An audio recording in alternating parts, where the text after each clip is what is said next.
Good morning. It's Wednesday, October 23rd, and you're watching WGXA Morning News right here on ABC 16. I'm Victoria DeCardenas. And I'm Terrell Bailey. Thanks for joining us in Middle Georgia. We do have some breaking news that was brought into our newsroom just a few minutes ago. A dead body was found at the Macon Inn this morning. That's right. That's where we find our very own Amaris Jenkins. So, Amaris, what's the latest out there?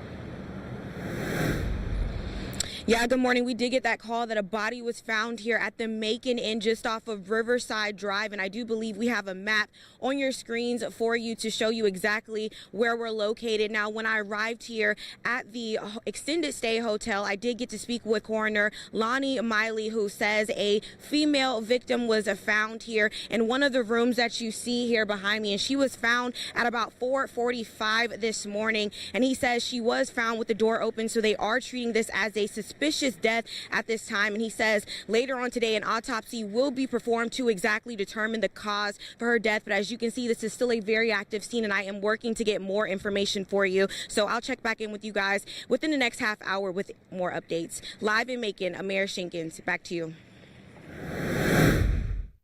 We can no longer assume that everyone is a part of the village that's trying to raise the child.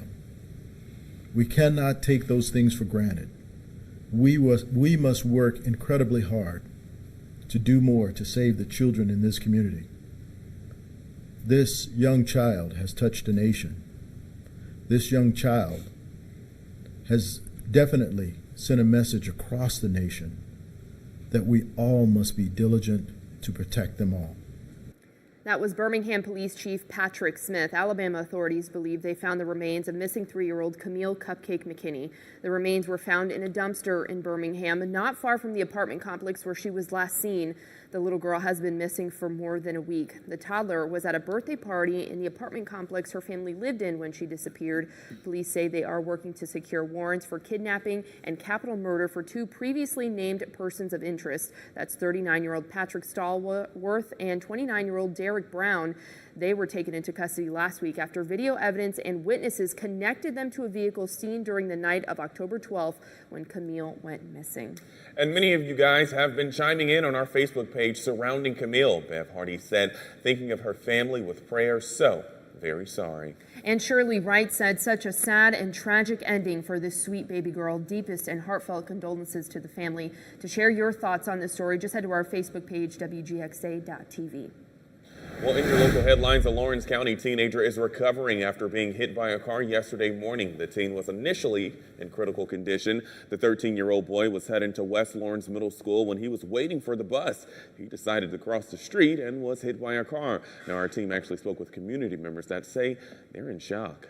It's just terrible, and children need to be protected, and everyone needs to be more careful around school buses. Just would be worried that they would do something like what he did, like run across the other side of the road and not see the vehicle coming.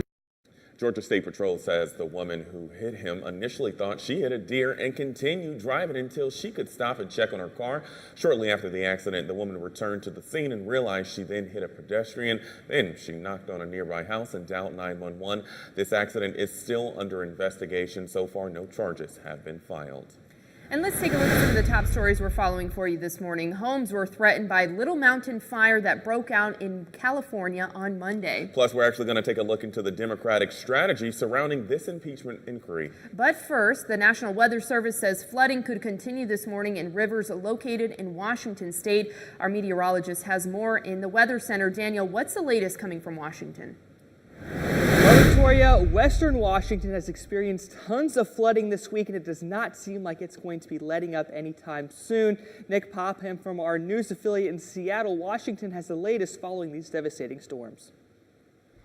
It's a call no one wants to receive. I had just gotten to work, and I got a phone call about 8:20 saying it's flooding. It was early in the morning. It was 6:30 in the morning when I tried to get people up. Here at Pickering Court Apartments, cars are driving through flooding from nearby Kimball Creek, while others aren't as lucky.